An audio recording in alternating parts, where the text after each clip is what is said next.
Shalom a todos. Bienvenidos a una nueva charla.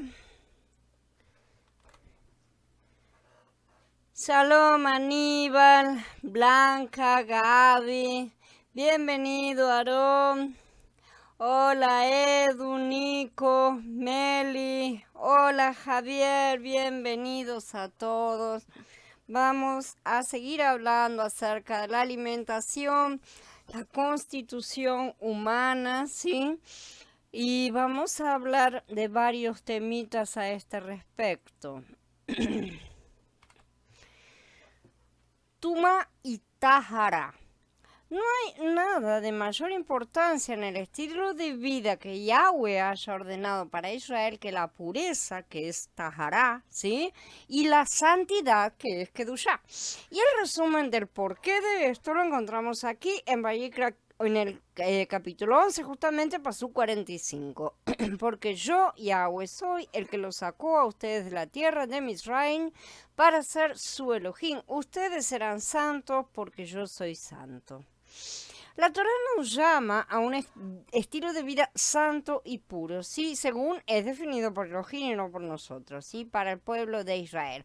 Todas estas leyes y mandamientos y rituales, sacrificios, no eran para un pueblo especial. Este pueblo no tenía en sí mismo nada de especial fuera del hecho de que Yahweh los había separado, ¿sí? Incluso los había levantado de semilla porque él fue preparando todas las cosas. La única cosa especial del pueblo de Israel era que Yahweh los había escogido para que fueran la planta que prepararía cuerpo a su hijo.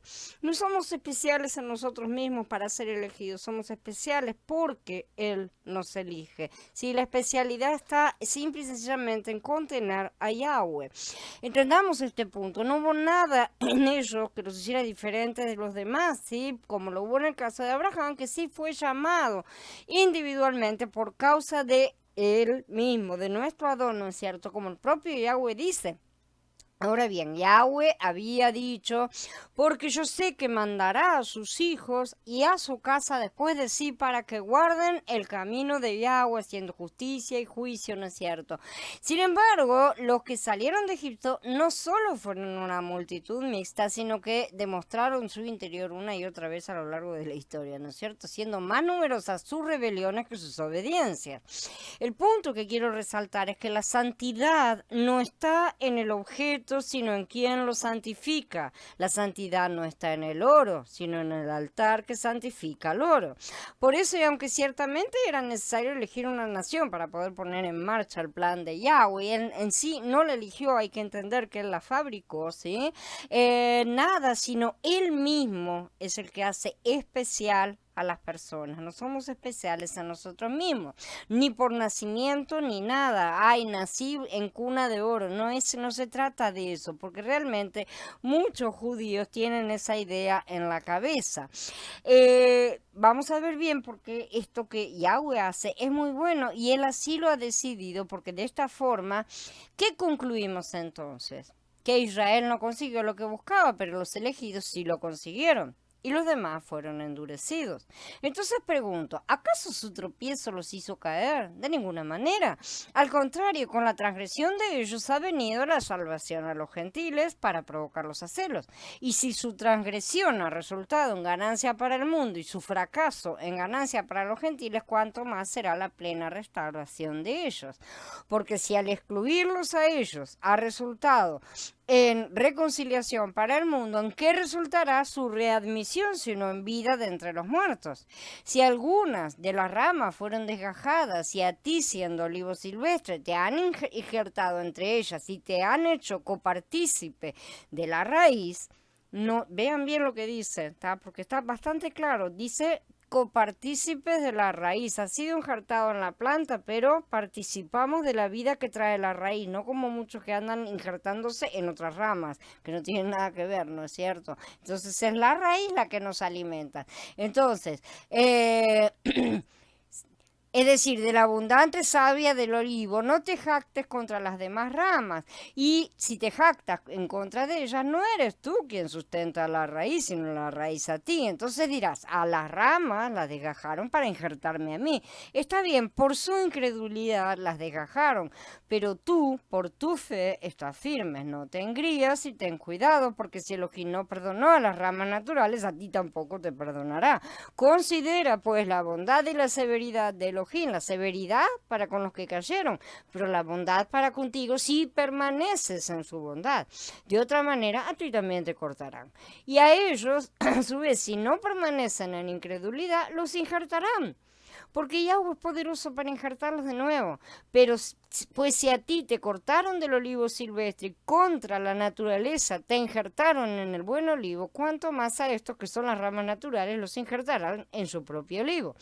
Hermanos, para que no sean sabios en su propio concepto, no quiero que ignoren este misterio, que el endurecimiento que le ha ocurrido a Israel es parcial hasta que haya entrado el número pleno de gentiles. De igual manera, ustedes en otro tiempo eran desobedientes a Elohim, pero ahora han alcanzado misericordia por la desobediencia de ellos. Asimismo, ellos han sido desobedientes en este tiempo para que por la misericordia concedida a ustedes, también a ellos se les conceda ahora misericordia. Porque Elohim los encerró a todos bajo desobediencia para tener misericordia de todos. Porque Él es el origen, el medio y la meta de todas las cosas. A Él sea la gloria por los siglos. Amén. Todo esto está en el capítulo 11 de Romanillín en diferentes pasuquín extraídos. Entonces, como podemos ver, no hay nada especial en nadie, a menos que nos mantengamos unidos a Él. Si no hay unión, no hay conexión, no hay nada de especial en nadie. Sin conexión no hay vida, como vimos, y tampoco hay kedushá, no hay santidad. El problema es que la mayoría insisten que si obedecen, cuando están abiertos y declaradamente haciendo sus cosas a su manera, entonces son aceptados. Entonces ellos dicen, yo estoy obedeciendo. No, no estás obedeciendo. Si estás en rebelión con respecto a alguna cosa y una rebelión abierta y declarada, no estás obedeciendo. Entonces es inútil. Cuando hacemos las cosas a nuestra manera, Yahweh se retira. Por lo tanto, ya no hay santidad, no hay kedushá porque no hay conexión.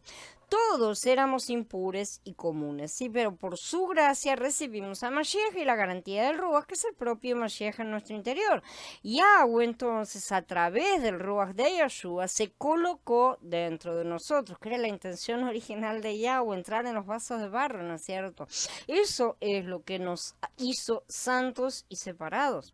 No cualquier cosa que hagamos, no cómo nos vestimos, ni siquiera una obediencia activa que busca hacer cosas. Nada de lo que hagamos nos hace santos. Lo único que nos hace santos es ese Yeshua que está aquí dentro, ¿sí? No hay otra cosa. Es simplemente la obediencia de que permanezcan en mí, dijo él, ¿no es cierto? Entonces la obediencia es permanecer en él. Si permanecemos en él, estamos en obediencia.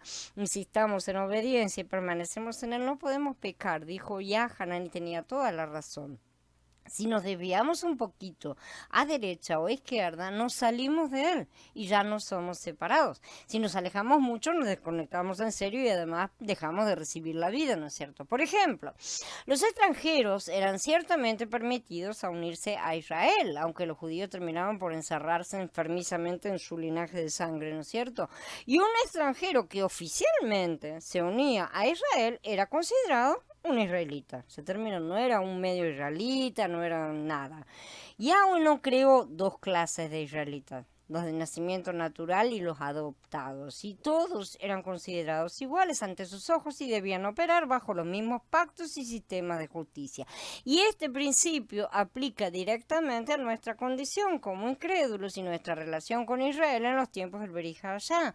Por lo que ya me he dirigido a la relación de un creyente con Israel en más de una ocasión, ¿no es cierto? Y ciertamente lo voy a volver a hacer, como habiendo sido injertados en la planta. Esa es la relación. Veamos las cosas. La planta es el cuerpo de Mashiach, porque él es la cabeza del cuerpo y la raíz de la planta, ¿sí? Entonces, ¿en dónde somos injertados? ¿En la raíz? No, señores, somos injertados en la planta. Hay que dejar de poner las cosas de la manera que no están escritas. Tenemos que mirar bien, ¿sí? Cómo es el asunto. No somos injertados en Yahshua, sino en su cuerpo. Esto tienen que verlo todos los que andan sueltos por su cuenta, ¿sí? Yahweh levantó una nación y no individuos aislados, y Yahshua levanta un cuerpo, no miembros separados. Cada uno recibe Mashiach en su interior ¿para qué? Para a través de esa semilla, ¿sí? Justamente poder ser injertados en la planta que es el cuerpo. Este pueblo no se delimita por el tiempo ni el espacio, este pueblo, este cuerpo, ¿no es cierto? Y ciertamente no se delimita por sangre, sino por un linaje espiritual, y los cristianos deben entender de una buena vez que los judíos no son Israel. ¿Sí? Que Judá es solo una de las 12 tribus y que para pertenecer al pueblo y a la planta hay que cumplir sus requisitos. Si yo, que soy gentil, tengo que cumplir los requisitos de creer en Yahshua y todo lo demás, también aquellos que siguen desgajados tienen que cumplir los mismos requisitos, ¿sí? El requisito para pertenecer a la planta cuya raíz es Yahshua, evidentemente es creer en esa raíz, creer en Yahshua. Los incrédulos no están injertados, ¿verdad? Y los judíos siguen cortados, por lo que está tan equivocado que los mesiánicos se aferren a ellos como modelos, como los cristianos al creer que ellos mismos, los cristianos, el cristianismo los han reemplazado en esa teología de reemplazo que no existe. Está todo bien explicado en las escrituras, pero el ser humano se encarga de agarrar la verdad que está acá y desviarse hacia los costados inmediatamente. Entonces no hay reemplazo. En su momento Yeshua cumplirá sus promesas y todo Israel será salvo. Entonces, ahora ya no hay judío ni incrédulo. Hay israelitas, hay hijos, hay cuerpo y ejad, ¿sí? O al menos debería haber, realmente. Así fue creado el hombre. No tenemos que pensar que nuestra actual condición caída es algo normal y aceptable. Hemos sido salvados para retomar la conexión perdida y ser restaurados, no para seguir dentro de esta condición caída con todo caído a nuestro alrededor, ni tampoco para ser transformados en angelitos o lo que sea que se les ocurra a algunos, ¿sí? Y no, entonces no podemos seguir en las viejas costumbres, sino que tenemos que volver al punto anterior a ¿qué? Anterior a la caída, señores. Ese es el punto. Parece mentira que el egoísmo humano insiste en querer mantener las cosas dentro del estatus caído. Entonces insisten en decir, está bien, todo bárbaro, pero de acá no me muevo. O sea, me viniste a arreglar la vida acá. Y no es así para nada. Con todas estas cosas que estamos hablando, ¿no es cierto? Podemos entender que el alimento espiritual no es comida ni bebida, sino obediencia y conexión. No se trata de comer como lo hacemos en nuestro plano físico, que es una sombra justamente, sino de conectarnos y mantenernos conectados donde Él dice, haciendo lo que Él manda.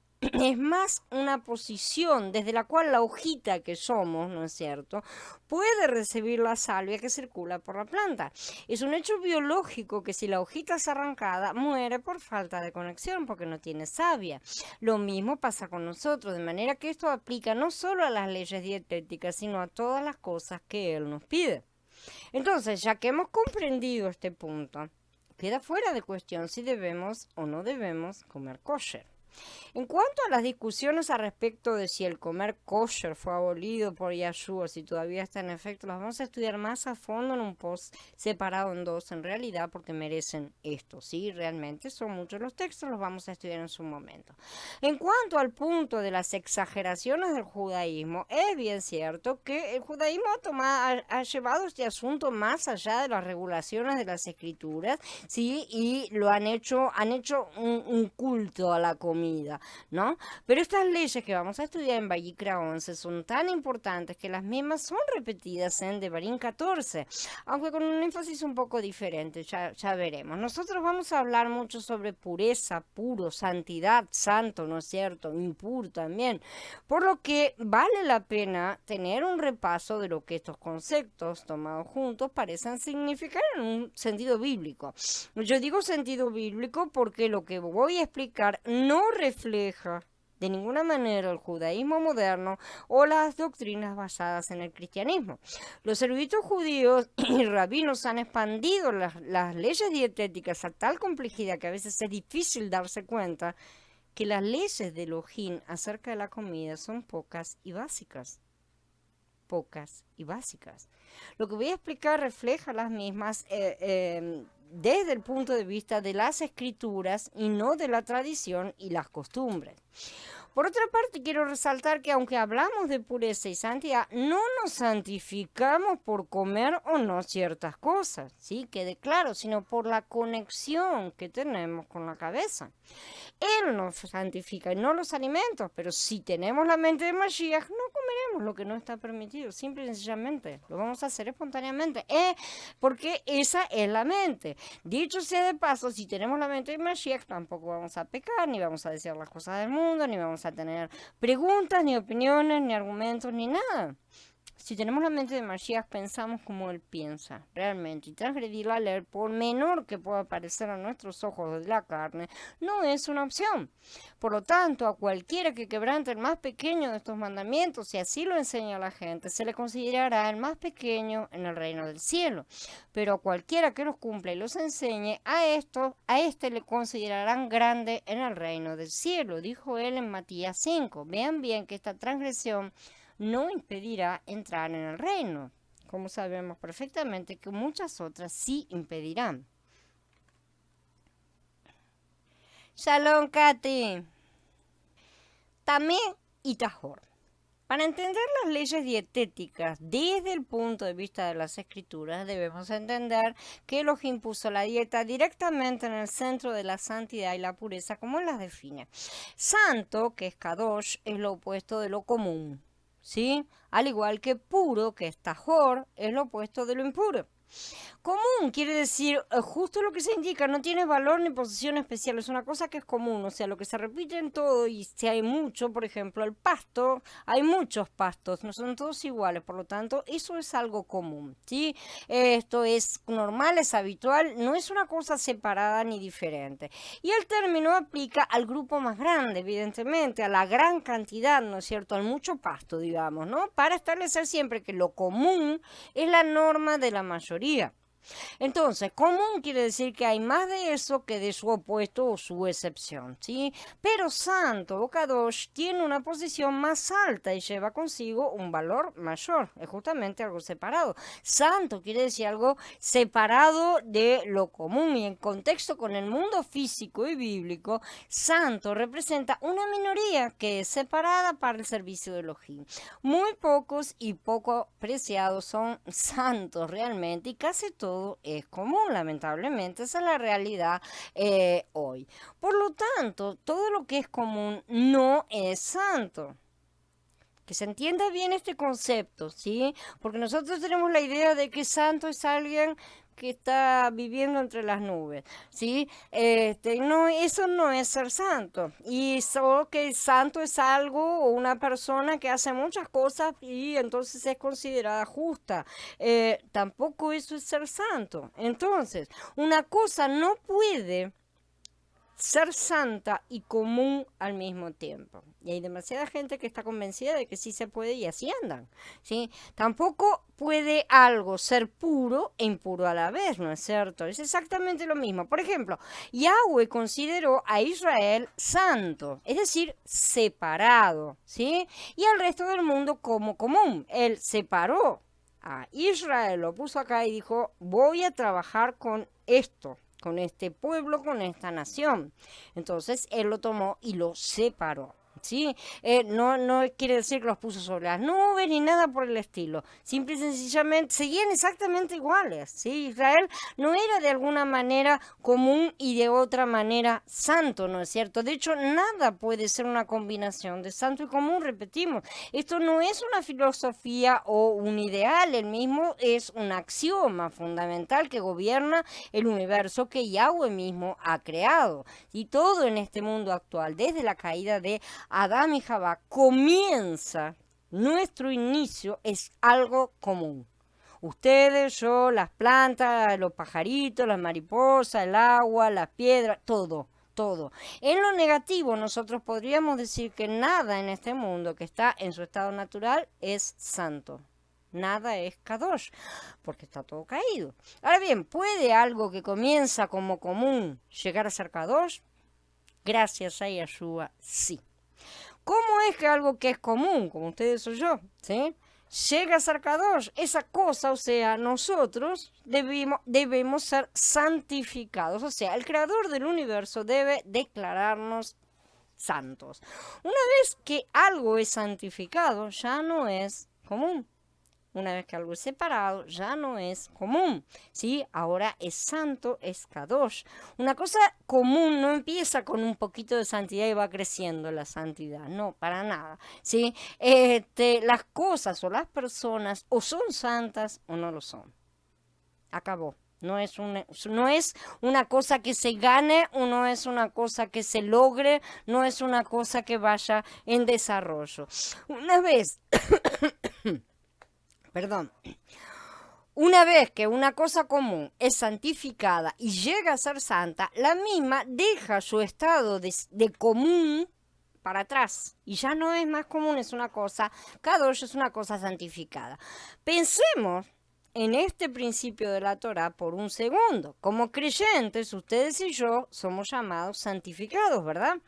En el instante en que nosotros ponemos nuestra confianza en Yeshua, somos declarados santificados. El Ruach HaKodesh entra a nosotros, por lo que nosotros mudamos de lo común y llegamos a ser Kadoshim. ¿Sí? La manera de decirlo es que hemos dejado el viejo hombre y hemos llegado a ser una nueva persona en Mashiach, lo cual es absolutamente correcto. Pero lo que muchos pierden de vista al hablar del viejo hombre y del nuevo hombre, ¿no es cierto?, es la santificación.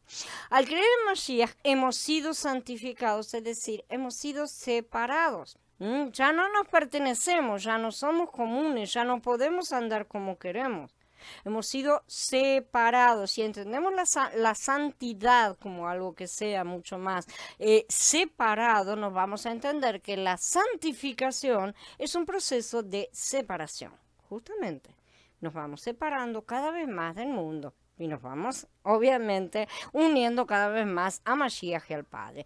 Entonces, hemos sido separados y ya no nos pertenecemos. Es muy importante que captemos esto, que una vez que Yahweh nos declara santos, ya no somos más comunes. ¿Tá? Y no hay forma de que nosotros nos volvamos a nuestra anterior cosa común, estado de ser comunes, ¿no es cierto? Porque el ser humano insiste en volver para ese lado pensando que se pertenece todavía a sí mismo. Bueno, nunca se perteneció, ¿no es cierto? Pero bueno, la verdad es que trata de escaparse a toda costa, ¿sí? Y a pesar de que uno mismo se puede ver de esa forma, no es así en realidad. Como creyentes ahora somos 100% santos delante de sus ojos, porque él ve las cosas como si ya fueran, ¿no es cierto? Los no creyentes, por su parte, son 100% comunes. Y ahí acabó el tema de qué es santo y qué no es santo.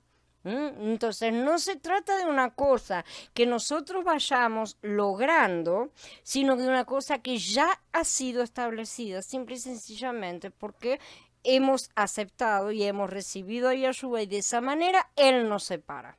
Una vez que estamos separados, tipo, te saca de acá, te pone acá y dice, acabó. Bueno, vos estás de este lado y acá están los Kadoshim y acá están los no Kadoshim o lo común. ¿Dónde estabas antes? Simple y sencillamente.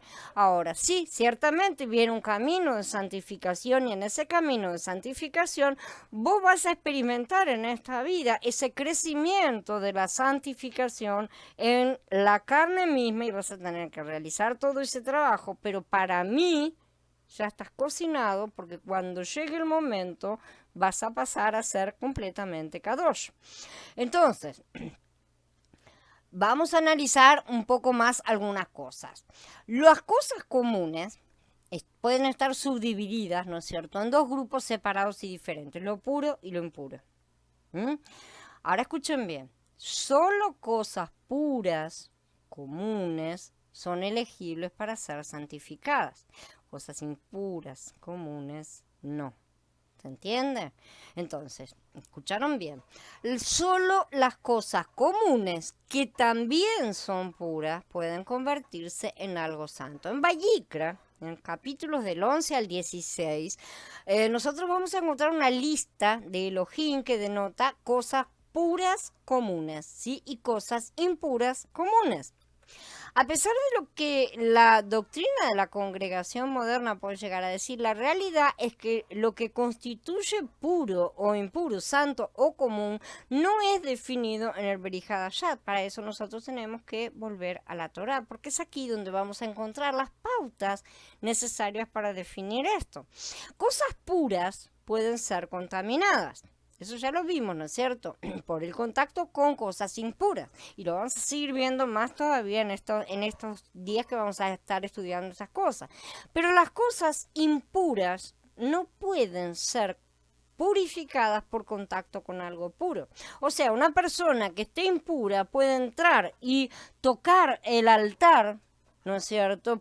Y lo que va a estar haciendo es profanar justamente el templo entero o el tabernáculo, ¿no es cierto? Lo va a profanar, lo va a dejar impuro y ese lugar va a tener que ser purificado, seguir una serie de rituales para limpieza y purificación, pero esa persona no va a ser purificada por haber tocado el altar.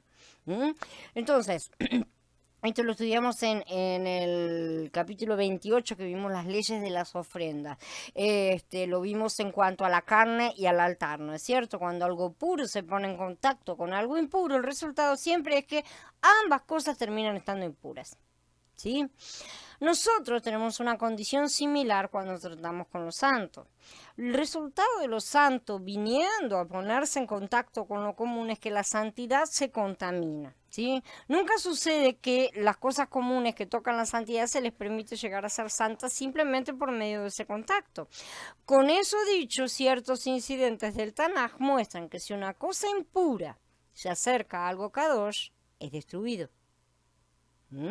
Yo sé que para los creyentes occidentales, o sea, todos nosotros que venimos del cristianismo, ¿sí? Esto es profundo y esto es técnico de analizar, porque a nosotros nunca se nos han presentado estas realidades bíblicas, pero la realidad es que deberían habérsenos presentado inclusive antes de creer para entender todo.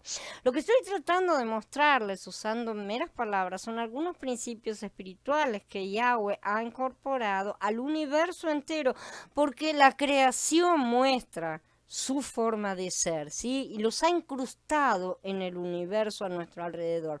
Todo opera de acuerdo con estos principios, todo. Son principios básicos, elementales, que rigen al universo. Toda la creación está fundamentada y funcionando con base a estos principios. No hay nada que esté exento, no hay excepciones. Si queremos entender, al menos remotamente, lo que la salvación realmente es y por qué es tan necesaria, si queremos entender cómo vivir de la manera que Elohim espera de nosotros, entonces estos son los principios básicos que nosotros tenemos que digerir. Y cuando digo digerir es porque no se entiende con la cabecita esta, ¿tá? Porque esta es la cabeza de la carne, sino que lo tenemos que digerir para poder incorporarlo en nuestro Ruach. Para mí es triste decir que la mayoría de los creyentes no solo nunca van a toparse con una explicación de estos principios de vida, ¿no es cierto? Porque nadie se los va a explicar y ese es el problema. Y peor aún, si se toparan, ¿no es cierto? La mayoría se retirará. Como los israelitas al pie del monte Sinai, asustados y diciendo que no nos hable para que no nos destruya. Porque esa es la realidad cuando se acerca una cosa Kadosh. Y lo Kadosh es nuestro Adón, nuestro Padre, ¿no es cierto? Nuestro Yahweh es lo Kadosh, Kadosh, Kadosh, ¿no? Y se acerca a la carne impura, evidentemente sabemos que nosotros no vamos a contaminarlo a él. Simple y sencillamente seremos destruidos. Ese es el caso más elevado, evidentemente, en el cual se da un toque de santidad versus impureza total, ¿no es cierto? Entonces la mayoría realmente se retiraría. Pero cualquier niño judío de 6 o 7 años que haya ido a una típica escuela judía va a conocer todas estas cosas de memoria, aun cuando ellos no comprendan completamente su significado. De hecho, no lo comprenden, por eso siguen perdidos. ¿Sí? Entonces aquí entramos una vez más a recordar la importancia de la unión de las dos casas. No para que estemos todos juntitos comiendo un churrasco sin cerdo, unidos. No se trata de eso, ¿sí? Simple y sencillamente las cosas van más allá de lo que es la idea que el ser humano tiene de unidad. La idea del Padre, la que está muy por encima de todo esto. Entonces, aunque todo el mundo empieza siendo común, la mayoría de las cosas también empiezan como puras, en el sentido que no están contaminadas todavía. ¿Sí? Puro y común fue originalmente el estado del mundo y se mantuvo así también después de la caída, durante un tiempo.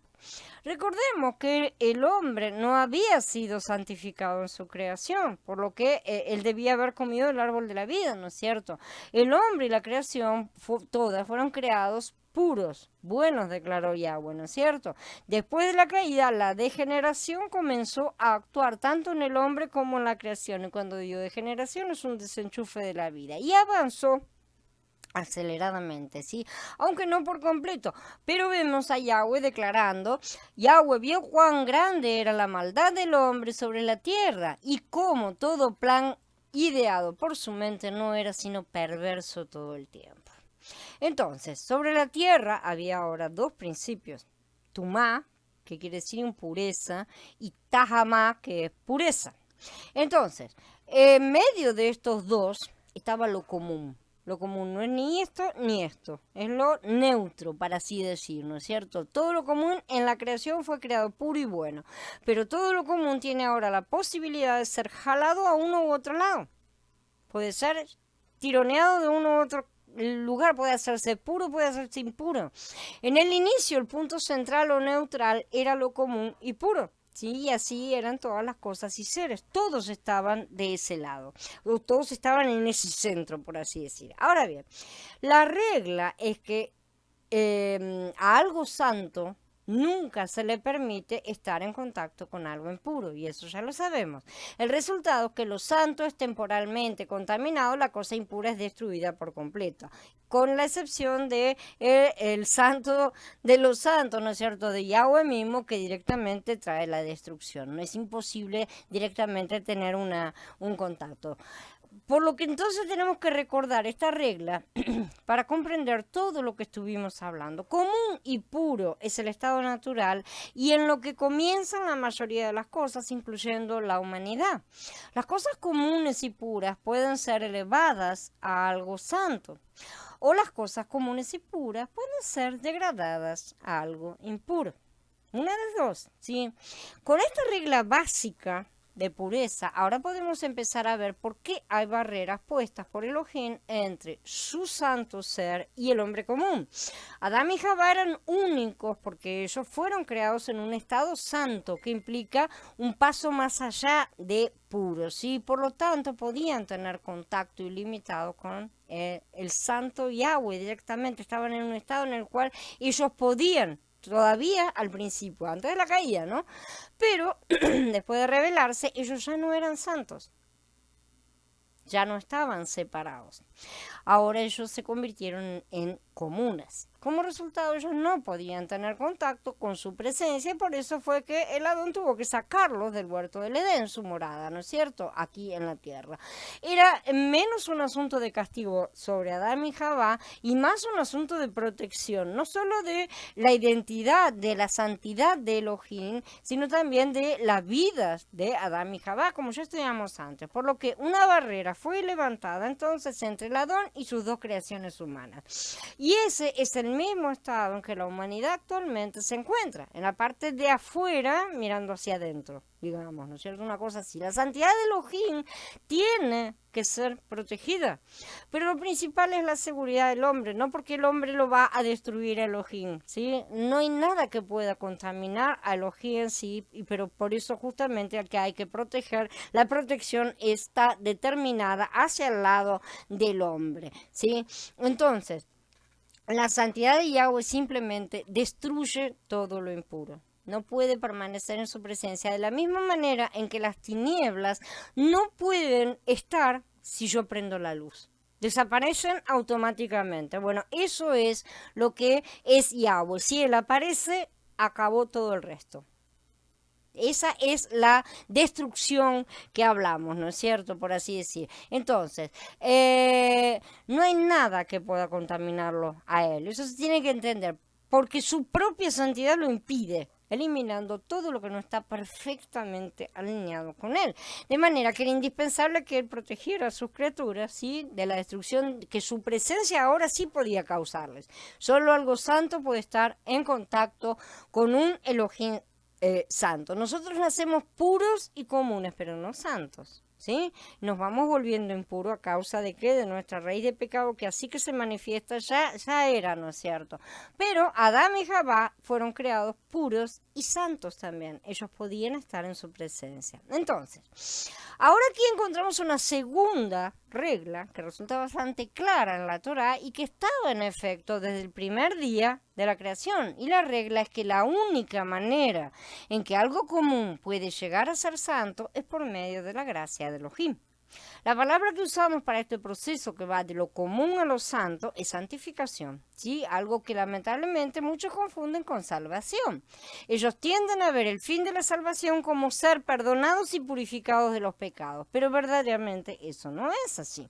Como ya hemos dicho muchas y muchas veces, la salvación es únicamente la puerta de entrada que nos da acceso al largo camino de la santificación, que en el plano espiritual es instantáneo, sí, pero aquí lleva su proceso.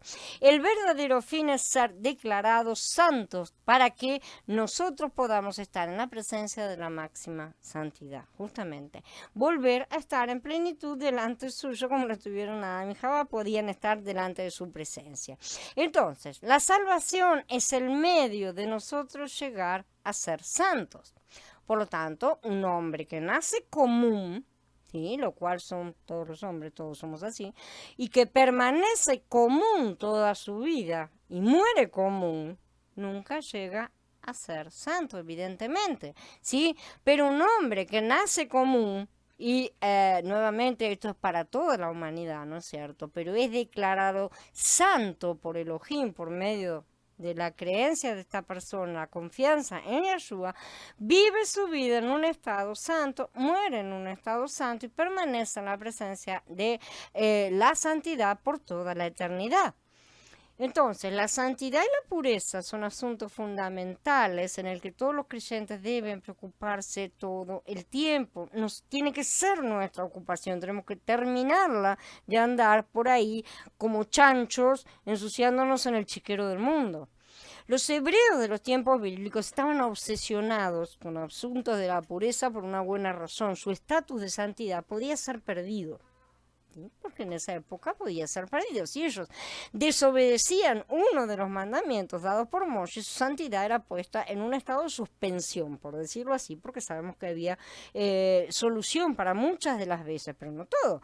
La desobediencia a los mandamientos de la Torah los degradaba a un estado común, rebajándolos de su anterior estado de santidad. Ellos podían dirigirse a Yahweh, ahora ya no podían, simple y sencillamente. Y eso es lo que la desobediencia hace. La desobediencia nos desconecta de nuestra fuente de vida. No crean que ahora es diferente la cosa. Ay, porque tengo a Yahshua puedo hacer lo que quiero y no me desconecto. No pasa por ese lado. Momentáneamente, entonces, dejaban de ser justos, necesitaban ser nuevamente justificados a través de los sacrificios que Yahweh mismo había establecido. Pero peor aún, ellos podían cometer actos que los hacían impuros. Permítanme decirlo otra vez. La desobediencia a la mayoría de los mandamientos de la Torá los llevaba a un estado temporal de ser común, pero puro y común. ahora ya no santo, ¿se entiende? Pero había algunos actos que podían cometer, como tocar un muerto, por ejemplo, que vamos a estudiar un poco más adelante, que no solo los degradaba a un estado común, sino que también los volvía impuros. Entonces, impuro y común. No se puede llegar a la santidad nuevamente, como ya dijimos, ¿no es cierto? Lo que es puro y común puede. Por lo que la primera cosa que una persona impura tenía que hacer era volver a estar pura. Lo primero es la purificación. Entonces vamos a ver todos los rituales de purificación también que están aquí. Un poco más adelante lo vamos a estar estudiando y lo vamos a anotar todo esto. Entonces, ellos tenían que volver a estar, o lo que nosotros podríamos llamar un estado neutral, ¿sí? Una vez purificado, ¿sí? El cual este estado, como decimos, es común y puro, porque solo lo puro y común puede alcanzar el estatus de santo. ¿Sí? Una persona impura no puede directamente ir a ofrecer un sacrificio por el pecado, no podía, no, tenía que primero purificarse. Vamos a ver que esta es la forma en que nosotros nos presentamos delante de Yahweh. No es una cosa solamente de, ay mamá, me tiré en el charco de barro, estoy lleno de barro, perdóname mamá, está bien hijo, te perdono y me voy a acostar toda llena de barro. No, ¿verdad? Me tengo que purificar. Entonces la cosa es que primero me purifico y después vuelvo a estar en el nivel necesario para poder acostarme en mi cama sin que mamá se enoje, evidentemente. Entonces, estas cosas nos hacen impuros y las vamos a estar estudiando bien y acerca de cómo se aplica toda esta tipología al plano espiritual, ¿no es cierto? Y a nuestra situación actual. Así que una cosa o persona impura no puede jamás convertirse en santa. Hay demasiados creyentes en estado impuro, impuro por rebelión, por rebeldía, por hacer las cosas como quieren, que andan por ahí creyendo que el Padre, porque no los destruye en el momento, está con ellos. No se trata de que los vaya a destruir o no los vaya a destruir, simple y sencillamente se trata de que no están conectados porque no puede haber conexión en estado de impureza. Es simple. Entonces, no empiecen a poner cosas, ideas en la cabeza acerca de, ay, estoy impuro porque hice esto, estoy impuro porque hice aquello, porque ya los conozco a todos. Entonces van a empezar a ponerse con cosas, ¿no es cierto? No empiecen a rebuscar, ¿sí? Como para decir, bueno, es por esto o es por aquello, ¿no? Porque no se trata de eso. Hay ciertas cosas que nos dejan impuros y la impureza simplemente requiere su proceso de purificación. Luego del proceso de purificación pasamos a volver a estar en santidad, ¿sí? Pasamos al siguiente plano. Entonces, este es el propósito de las leyes de los rituales de pureza.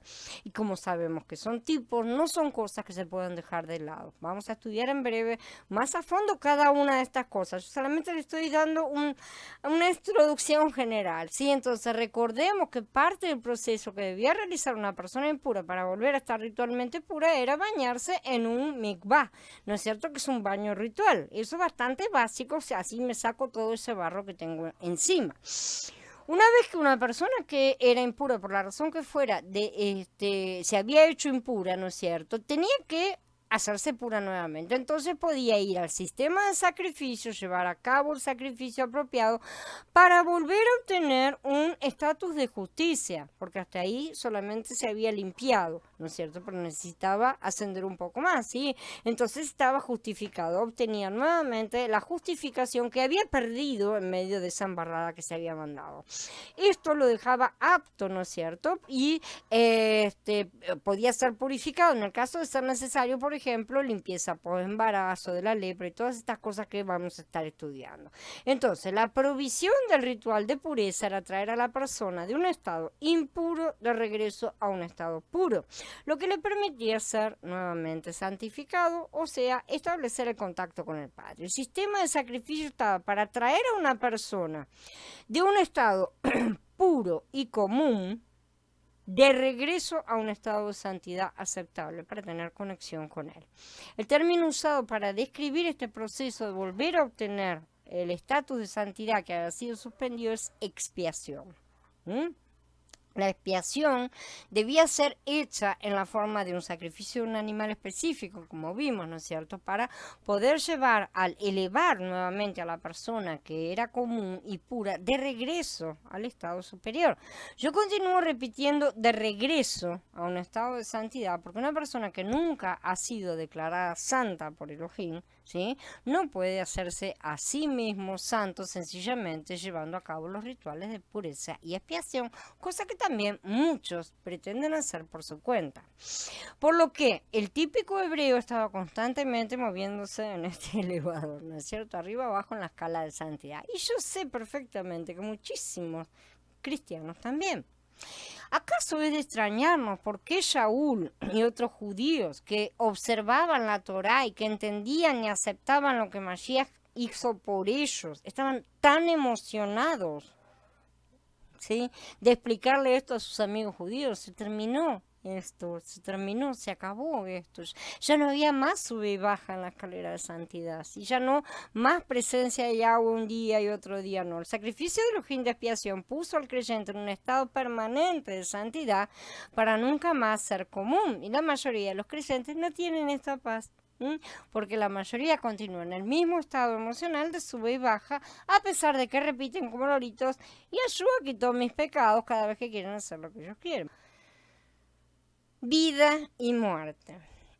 Como podemos entender de todo lo que vimos, no hay nada tajor o tamé en sí mismo intrínsecamente, ¿sí?, sino que estos estados de tajará o tumá son estados espirituales que solo existen para los creyentes que han entrado en pacto con Yahweh. Esto sucede con los judíos, pero también con los creyentes a través del nuevo pacto. Los judíos también han entrado en un pacto, ¿sí?, ya que Yeshua no invalidó ningún mandamiento, a pesar de lo que dicen los creyentes, los cristianos, ¿sí?, como dejó claro para todos los que tienen oídos para oír lo que el Ruach dice y no lo que la carne les susurra, como dijo: no piensen que yo vine a anular la Torá o los profetas, no he venido a anular sino a cumplir. En verdad les digo que mientras no pasen el cielo y la tierra, ni un yod ni una tilde pasarán de la Torá hasta que todo se haya cumplido. Por lo tanto, cualquiera que quebrante el más pequeño de estos mandamientos y así lo enseña a la gente, se le considerará el más pequeño en el reino del cielo. Pero cualquiera que los cumpla y los enseñe, a este lo considerarán grande en el reino del cielo. Entonces, los incrédulos están exentos de estas mitvot, por lo tanto, de estos estados también.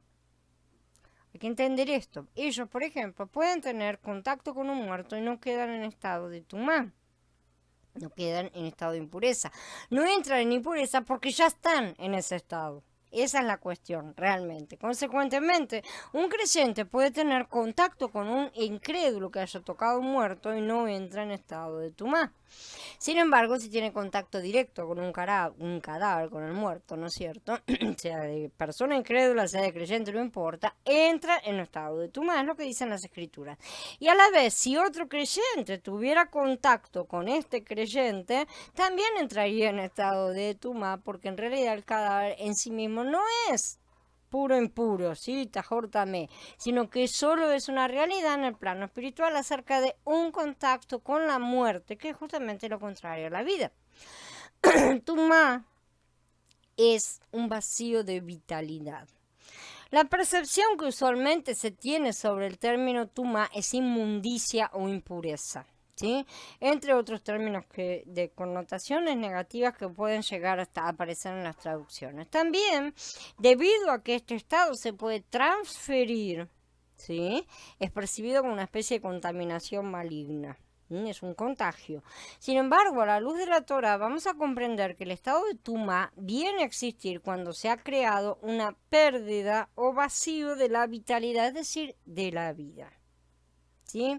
La evidencia se hace clara cuando podemos ver que siempre el estado de tumá está asociado con la muerte, que es evidentemente pérdida de la vida, ¿sí?, siendo la muerte misma, según la Torah, el estado más grave de tumá, porque ya la separación completa, y está identificado tradicionalmente con la expresión Avi Avot Hatumá, que es la fuente de las fuentes de tumá, o sea, de la impureza. La muerte es lo peor de todo, ¿sí? Porque el cadáver puede generar una nueva fuente de tumá, ¿sí? En objetos o en personas con los cuales entra en contacto. El cadáver puede contaminar. La muerte es exactamente lo opuesto a la vida y Yahweh es la vida misma. Yahshua es la vida, ¿no es cierto? La muerte en esencia es la pérdida de la vida, esto es del alma de vida, el nefesh, como está escrito, porque es la vida de toda carne, su sangre es su vida, dice Vayikra 17, allí él ha colocado la vida, el nefesh. Cuando un ser humano muere, la sangre deja de circular. Lo sabemos.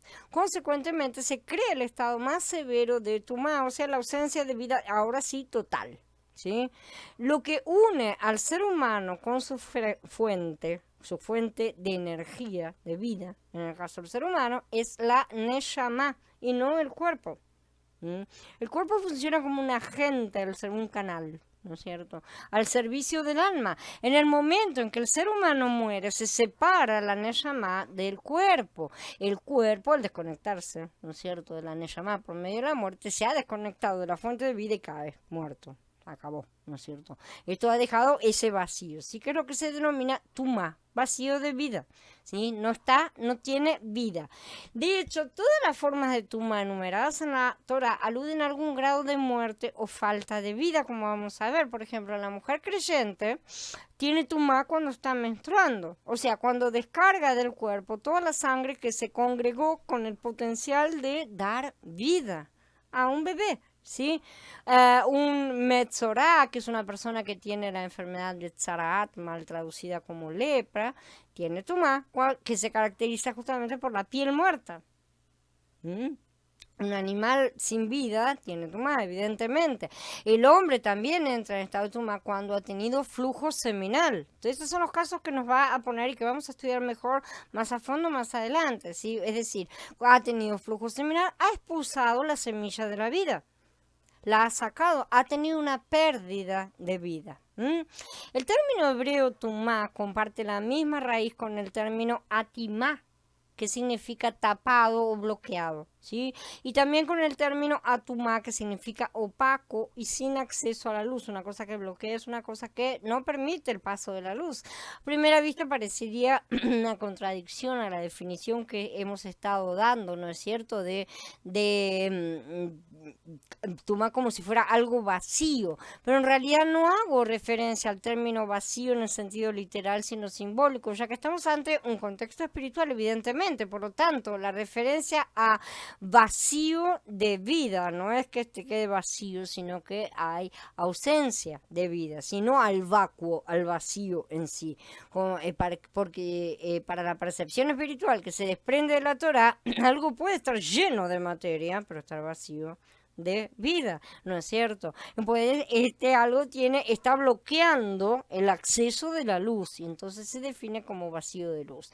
Es en este sentido que el término Tumá es usado por los profetas, haciendo referencia a la obstrucción de la conexión entre el Creador y sus creaciones. Eso es este estado, más que nada. Así como la muerte física es espiritualmente hablando el grado mayor de tumá o de impureza, ¿no es cierto? ¿Cuánto más no lo será la muerte espiritual? ¿Sí? La ausencia de luz divina y espiritualidad. Entonces esparciré sobre ustedes agua pura y serán purificados de todas sus impurezas, dice el Adón, los purificaré de todos sus ídolos. Entonces, ¿cómo se transfiere este estado de tumá? Percibiendo tumá no como inmundicia o impureza exactamente, sino como un estado de ausencia de vida o conexión, justamente. Entonces, ¿cómo es posible que este estado se transfiera? En otras palabras, cómo lo vacío, por así decir, la falta de algo puede ser transferido, ¿no? La comprensión que se nos transmite en la Torah con respecto a este asunto es la siguiente: cuando se pierde vida, en su lugar queda un vacío, y ese vacío tiene la tendencia a extraer, por el contrario, vida para sí mismo, a tomar vida, ¿no es cierto? O sea, la muerte solamente genera muerte, por lo tanto lo que toca lo transforma. Así que en lugar de pensar que la persona en estado de tumá puede transferir dando algo a otra persona o objeto, o sea, no me transfiere contaminación, ¿sí? En realidad ocurre lo opuesto: la persona en ese estado de vacío de vida extrae vida, no saca vida, no me está contaminando con algo, no me está dando nada, en realidad, me está quitando, ¿sí? Me está quitando mi propia vitalidad, mi propio contacto con la vida. Entonces, eso es lo que hace esta contaminación, ¿sí? No que sea algo que me chupa la vida literalmente, no es un vampiro espiritual ni ninguna de esas pavadas que andan dando vuelta por la red, ¿tá? No se trata de eso, sino simple y sencillamente que esto al tener contacto con lo que es santo, sabemos que lo desconecta de Yahweh. Yahweh ya no puede tener contacto, por lo tanto tiene que ser desconectado inmediatamente. Me ha robado mi conexión, por así decir. ¿Sí? No me ha robado vida porque no puede robarme vida. ¿Sí? Entonces, excepto los creyentes que hemos recibido la semilla a través de la semilla de vida, a través del Ruach de Mashiach, los incrédulos están todos muertos y vacíos de vida. Y nosotros estábamos así también. Esto es un estado de tumba natural. Un muerto no puede utilizar la vida de un vivo para revivirse a sí mismo. Estos son inventos delirantes, pero sí puede quitarla, entre comillas, por contacto. No quiere decir que al quitarla la esté tomando para sí, ¿tá? No, no puede tomarla para sí. Simple y sencillamente está quitando mi conexión al dejarme tan impuro como él está, digamos, ¿sí? Entonces, esto es en el sentido de que todo lo que está en condición de tumá quita vida a todo lo que toca. Realmente, todo lo que toca, él lleva muerte, por así decir. A esto lo llamamos comúnmente contaminar. Hablamos claramente de un estado espiritual, pero si prestamos atención vamos a ver que esto tiene perfecta lógica, ya que aplica a lo que llamamos contagio, ¿sí? Una persona, por ejemplo, que padezca una enfermedad contagiosa, cuando entra en contacto con otra sana, la va a contagiar, le va a extraer vitalidad, literalmente, ¿sí? Llevándolo a la misma situación enferma. Pero de ninguna manera la persona sana va a pasar vida al enfermo. O sea, aquel que estaba enfermo no se va a sanar quitándole vitalidad. No tiene este intercambio para ese lado, ¿se entiende? Las enfermedades no son, como la ciencia humana cree, ni una condición natural humana, ni un defecto, ni algo provocado por agentes patógenos externos. La humanidad está en circunstancias de muerte y eso incluye a los creyentes, ya que todos estamos aún en el viejo cuerpo, ¿sí? Cargamos con el viejo hombre lo que Shaul llamó este cuerpo de muerte, literalmente lo llamó así. Por lo tanto, carece de vitalidad, carece de vida. El problema de la ciencia humana es que deja de lado dos puntos básicos que destruirían realmente su castillo de naipes. En primer lugar, no se puede dejar de lado al Creador, ya que Él es la fuente de vida del ser humano. Tratar de explicar el cuerpo humano sin comprender cuál es su fuente de vida, y aún hoy no existe una definición cierta científica acerca de lo que es la vida, ¿sí? Porque no han conseguido, es como tratar de estudiar un auto sin saber que utiliza gasolina. Sin gasolina el auto será un artefacto estático, sin movimiento, y la ciencia que lo estudie desde este punto, sin saber que utiliza gasolina, inevitablemente concluirá que esa es su condición natural. Es un auto, es un aparato que está acá y no se mueve, no hace nada un auto, es una cosa, ¿no es cierto? Pero como no saben acerca de la necesidad de que tenga gasolina, no conocen su verdadero funcionamiento. Sin embargo, si alguien llenara el tanque, el auto comenzaría a moverse. ¡Oh, maravilla! Esto sería no sé qué sería un milagro para ellos. Así también sucede con la ciencia cuando busca estudiar al hombre separándolo del creador.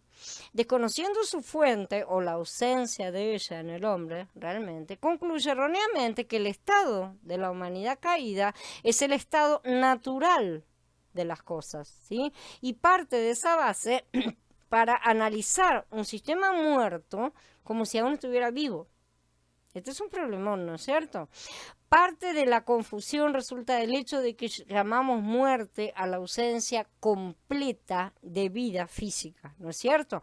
Pero las escrituras mencionan muchos ejemplos en los que se ve que el hombre ya está muerto, pero porque no tiene la fuente de vida, la cual perdió el caer, pero la persona sigue andando, ¿no es cierto? Eso lo deja en un estado de muerte espiritual, ¿sí? En el cual simplemente pasa su vida consumiendo la vitalidad que por su gracia Yahweh permitió que lo mantuviera para tener una existencia realmente.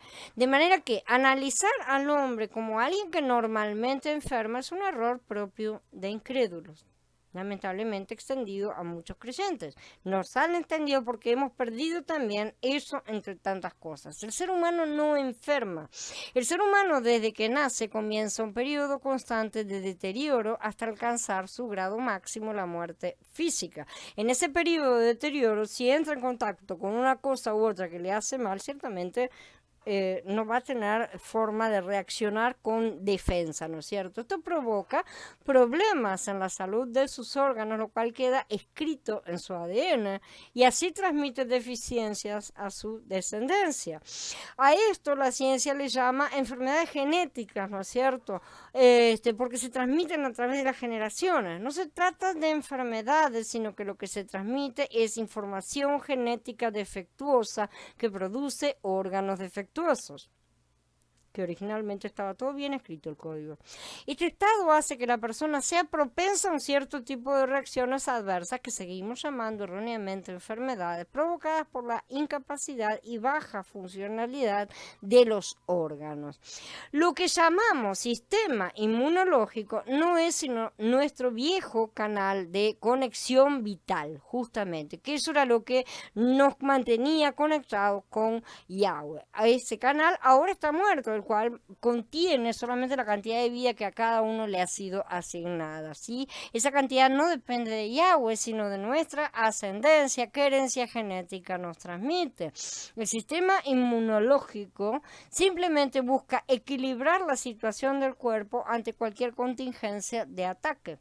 De manera que a esta altura entendemos que la sanidad solo puede provenir de la restauración de nuestra conexión con el Creador. Entonces, ¿qué dice él? Si me obedeces, si permaneces, si estás conectado conmigo, vas a tener vida. Si te desconectas, no la vas a tener. Es simple, es liso y es llano. Lo que el ser humano hace como medicina no es curar bajo ningún concepto. No se puede hablar de cura, porque una cosa está curada cuando sale de su condición de muerte. ¿Sí? Y la ciencia ignora por completo que el hombre ya está en una condición de muerte. La medicina y derivados, cuanto mucho, pueden hacer durar más y mejor, ciertamente, a los que ya están muertos, porque en este cuerpo ya estamos muertos. Sin embargo, basta la simple conexión con la verdadera fuente de vida para restablecer la condición del hombre. Esta es la vida eterna. Nuestro concepto de vida eterna es más o menos algo que no puede morir, ¿sí? Pero para Yahweh se trata simplemente de un estado de permanencia constante. Permanezcan en mí, dice. Eso es lo que da vida eterna, conexión eterna. No te desconectas, no te morís. Simple y sencillo, ¿no es cierto? Desconectados de la fuente, no hay eternidad porque no hay vida. Entonces, no se puede tener a un estado de eternidad si uno no está conectado con él. No existe ese estado. De manera que el estado al que accederemos no es una inmortalidad hollywoodense como nos la han pintado, ¿no es cierto? De, ay, no puede morir. No, no se trata de eso. Ciertamente que se puede. Si alguien se desconecta, es simple la cuestión, pero la promesa que tenemos es que Él nos cambiará de manera que no deseemos desconectarnos, justamente, porque ya hemos experimentado el lado contrario, ya hemos estado muertos y ahora queremos es estar vivos. Todo esto debe conducirnos de lleno a replantearnos la forma en que vemos la salud y la alimentación.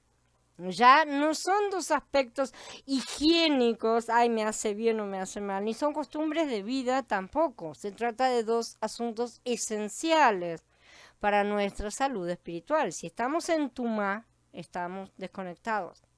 ¿Sí? Esto no sucede con los incrédulos, ya lo dijimos, ya están desconectados. Únicamente sucede con los creyentes. Yo me puedo desconectar si antes me conecté. Si yo no estoy conectado, no pasa nada, ni siquiera me entero, ¿no es cierto? Simplemente necesitamos, los creyentes, estamos enchufados, necesitamos permanecer enchufados, ¿sí? Entonces, nosotros hemos, sí, recibido ese canal de reconexión que es el nuevo Ruaj, a través del cual fluye el Ruaj de Mashiach, la fuente de vida.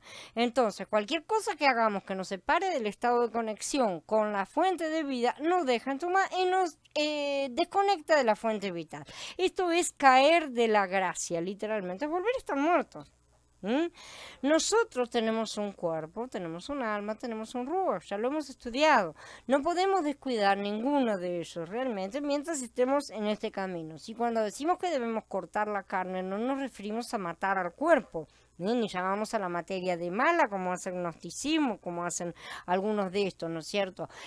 Porque Yahweh creó todo bueno, él dijo. La caída del hombre trajo una situación de muerte, pero la materia también será restaurada en su momento. Es nuestro deber y beneficio obedecer las leyes que él estableció porque son leyes de vida. Que no entendamos no quita el hecho de que sean reales y verdaderas. ¿Sí? Que no entendamos los procesos químicos no los hace desaparecer. Simplemente continúan sucediendo aunque nosotros no entendamos las reacciones. Nuestra incapacidad no puede ser la medida de las cosas. Yahweh ha dicho que ciertos animales son abominación, es decir, no solo son inmundos, o sea, contaminantes para ser comidos, sino que debemos detestarlos porque comerlos o tocar sus cadáveres nos trae muerte y nos quita vida, nos desconecta de él. A ver si empezamos a valorar que lo que estamos perdiendo es la conexión con nuestro Padre. Porque no nos damos cuenta, porque no nos morimos instantáneamente, simplemente no nos damos cuenta de que nos hemos desconectado. Entonces, esto es importantísimo de tenerlo en cuenta. Ahora hablemos un poquito justamente de Tahara, que es el canal de acceso para la vida. Es exactamente lo opuesto de Tumá. Si Tumá es la ausencia de vida, entonces Tahara representa la proximidad o aproximación a la vida. Etimológicamente también existe un contraste entre estos dos términos, ¿sí? Así como Tumá hace referencia a una obstrucción del uno, es cierto. Tahara hace referencia a la claridad, justamente al canal para el acceso de la luz, como está escrito en Job. Ahora pues no se puede ver el sol, aunque brille en el cielo, hasta que venga el viento y lo despeje, que es Va Tetaharem, que justamente tenemos la palabra Tahara en el medio. ¿Sí? Se debe tener en claro que Tahara no cumple la función de llenar un vacío, un estado de tumá, ¿sí? Sino que Tahara es un estado que se puede identificar como el canal o conducto que se crea para alcanzar la vida. En el idioma hebreo, aceite puro, ¿sí? La expresión se dice shemen tahor, justamente quiere decir puro, ¿sí? Como también, por ejemplo, Saav tahor es oro puro. ¿Sí? Estas son las expresiones. El término tajor o puro básicamente manifiesta que el producto no ha sido obstruido por elementos extraños a su esencia. Así también tajará en relación al ser humano, como lo dice el salmista cuando dice Lev tajor verasli Elohim, ¿no es cierto? Elohim crea en mí un corazón puro, ¿sí? A eso describe el deseo de lograr una integridad espiritual en base a la esencia misma, un conducto que no obstruya la fuente de vida. Un corazón puro es un corazón que está en total conexión con la fuente de vida. Tuma el Mikdash y la Kedusha. En la Torah se prohíbe que una persona en estado de tumá, o sea, vacío de vida, una persona que está desconectada, una persona que está contaminada, ¿sí? Puede ingresar al Mikdash, que es el santuario, ¿no es cierto? Y tocar nada kadosh, no puede, está prohibido. Carne santificada en el santuario, eso es terrible. Es claro entonces que el mensaje espiritual que nos envía la Torah es que Tahara, que es el canal de acceso, es un requisito previo para adquirir un grado muy elevado de Kedushá, o sea, de santidad. La Kedushá es la separación en acción y pensamiento de un extremo donde estamos con el objetivo de ir hasta el otro extremo, justamente. En términos espirituales, Kedushá es la elevación hacia Elohim, es ese camino de santificación del que hablamos. Y Elohim es la fuente de vida. No vamos haciendo ese camino mientras paseamos pateando piedritas de un lado y del otro del camino. Estamos verdaderamente conectados con él o no estamos en el camino. Tan simple como eso. Mucha gente puede hablar y decir, yo estoy en el camino. Pero si no dan frutos es porque no hay conexión real con el Padre. La conexión es lo que hace el camino. El camino no es un camino humano, no es un camino físico, es un camino espiritual. Y el camino es Yeshua. ¿Cómo se puede andar por una persona, digamos así. Es a través de Yeshua que podemos tener esta conexión. Entonces, esta Kedushá es la elevación hacia Elohim que se manifiesta en la separación de lo mundano hacia lo espiritual. Por eso este camino es cada vez de mayor santidad. Si nos vamos santificando, nos vamos separando. Ese es el camino.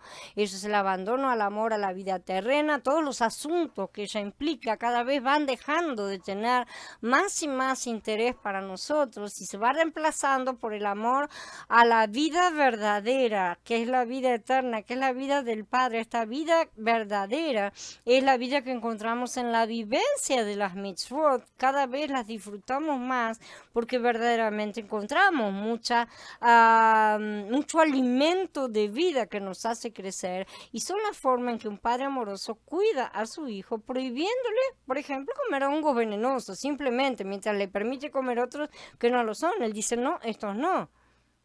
Eso es lo que él hace, ¿sí? Prohíbe ponerse a ciertas situaciones que lo pondrían en peligro. El Mikdash o el Mishkan, como quieran llamarlo, son dos tipos de palabras que se aplican al santuario, ¿no es cierto?, o a la tienda. Es el espacio de mayor kedushá, de mayor santidad, de mayor trascendencia, de mayor contacto con la vida para el ser humano, ¿sí? Donde irónicamente tomaba lugar la muerte de animales. A través de esta imagen en el plano espiritual está sucediendo un alejamiento de la carne, que es la materia, lo pasajero, el mundo, tipificado en la carne del animal sacrificado, y un acercamiento a la espiritualidad, que es la vida, ¿sí? Tipificado en la sangre, nefesh, vida, en la sangre está la vida, y en la sangre del animal sacrificado que estaba siendo rociada en el Mishkan, como está escrito, el sacerdote introducirá el dedo en la sangre, rociará de esa sangre 7 veces delante de Yahweh frente a la cortina del santuario. El sacerdote pondrá un poco de la sangre sobre los cuernos del altar del incienso aromático que está en el Ohel Moed delante de Yahweh, y todo el resto de la sangre del toro la derramará a la base del altar de las ofrendas quemadas que está a la entrada del Ohel Moed. Ingresar en este lugar sin previamente existir un canal de acceso a la vida puede costar la vida espiritualmente hablando, como está escrito. Así apartarán de sus impurezas a los hijos de Israel a fin de que no mueran por sus impurezas por haber contaminado mi Mishkan que está entre ellos. Entonces, Tumá y Tahará son estados espirituales que que suceden en los miembros del cuerpo de Yeshua, ¿sí? Sí, señores, también es la planta Israel, otro de sus nombres, no confundir con la rama Yahudá, ni con la rama Efraín, que son ramas, la planta es la planta entera. La conciencia y la comprensión de hacer una distinción entre la vida y la muerte, más que nada teniendo en cuenta que Yeshua es la vida, por lo que un estado de muerte nos aparta de él, nos devuelve al estado de muerte. Esto impide el fluir del ruaj de vida en nuestro interior, no hay forma, pero también impide que este ruaj fluya dentro del cuerpo. Entonces muchos deberían plantearse dónde están parados, porque están también entupiendo las venas del cuerpo, por decirlo de una forma clara. Esto hace que los creyentes sean lámparas apagadas. Bueno,